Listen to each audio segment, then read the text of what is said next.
Темата за точния човек. Как да разбера дали съм срещнал подходящия човек, подходящия партньор, подходящата партньорка и дали това е точният човек. Няколко от вас бяха ми писали, че тази тема така към момента им е много актуална. Разбира се, ето го и сегашното видео по нея. Как да обобщим нещата? Първо, аз искам да кажа, че не вярвам в единствения или в единствената. Че има само един човек на този свят, който е нашия човек. Разбира се, може да употребяваме този израз, точния човек, точния партньор или партньорка, нашия човек, нали? Както го усещаме. Но определено има много хора на този свят, с които може да си така подхождаме, да се разбираме добре, да се свързваме както емоционално, така и ментално, така и на физическо ниво. Но това, което искам да кажа е, че определено си има неща, които ни подсказват, че този човек е подходящ за нас, че този човек е правилен за нас. Разбира се, тези три точки са базови.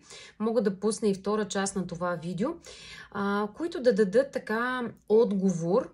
Знаете, някой път в описанията има, когато си правим тестове, колко процента сме и какъв си тип хора и така нататък. Това е базата. На първо място, според мен, много е важно да видите времето, в което се срещате с този човек.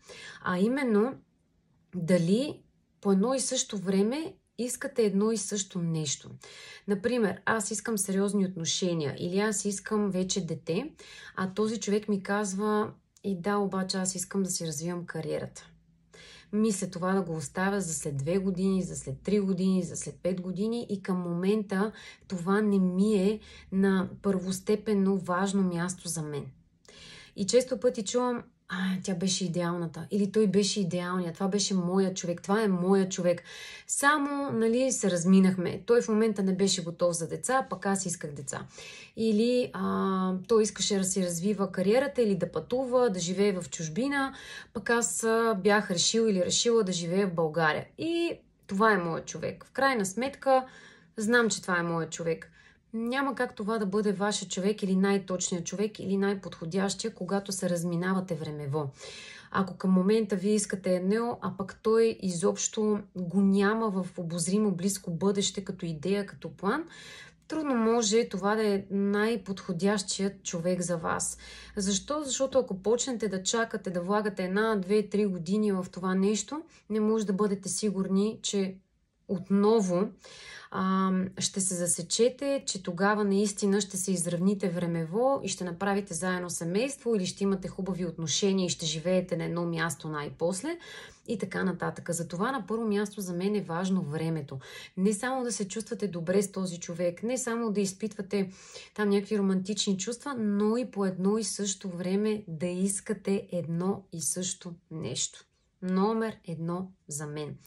На второ място, когато се чувствате приети, когато се чувствате разбрани, когато имате желание да споделяте и споделянето ви среща разбиране. Този човек приема вас като личност, нещата, които са ви се случвали в миналото, нещата, през които сте преминали. Изобщо чувствате се приети. Чувствате се добре в компанията на този човек. Чувствате и имате желание да споделяте с него, защото знаете, че няма да бъдете осъдени, няма да има след това скандали, няма да има проблеми и всичкото това, което може да последва. На трето място и не на последно, за мен е важно да имате сходни интереси. Да имате допирни точки. Да, всички знаем тази така максима, противоположностите се привличат, но в крайна сметка, когато сме твърде различни с другия човек, няма нещо, което да ни събира. Няма нещо, което да ни сближава. Например, да имаме общо хоби, да обичаме да тренираме и двамата, или да обичаме да четеме, да обичаме, не знам, да ходим на плаж, да ходим на планина, да катерим там, да правим някакви преходи, да снимаме фотографията, да ни е общо нещо, което и двамата обичаме, така влечени, да можем да го правим заедно. Когато нямаме нещо, което да ни свързва, нещо, което да ни задържа, просто тогава тези противоположности се отблъскват. Както са се привлякли, така и много бързо се отблъскват. Затова моя съвет е, ако към момента сте в отношения и нямате нещо, което да ви свързва, да, може да кажете, имаме дете, имаме ипотека и така нататък, но едно дете в крайна сметка не може да задържи двама души да са близки по душа, да са близки по емоционално така разбиране, по емоционално да преоткриваме себе си в другия.